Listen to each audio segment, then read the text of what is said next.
Did you know a single battle lasting just 6 hours changed Japan forever? In 1600, Japan was torn apart by civil war after the death of ruler Toyotomi Hideyoshi. Two massive armies faced each other on a fog-covered plain called Sekigahara. On one side stood Tokugawa Ieyasu leading the eastern forces. On the other, western lords determined to stop his rise to power. Over 150,000 samurai warriors gathered for what would become the most decisive battle in Japanese history. As dawn broke through the mist, the armies clashed with devastating fury. But then something unexpected happened.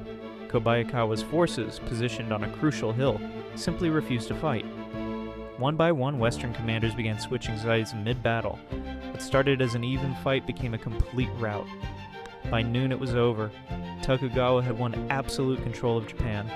This single morning ended 150 years of constant warfare and established a dynasty that would rule for over 2 centuries. Japan's age of isolation had begun.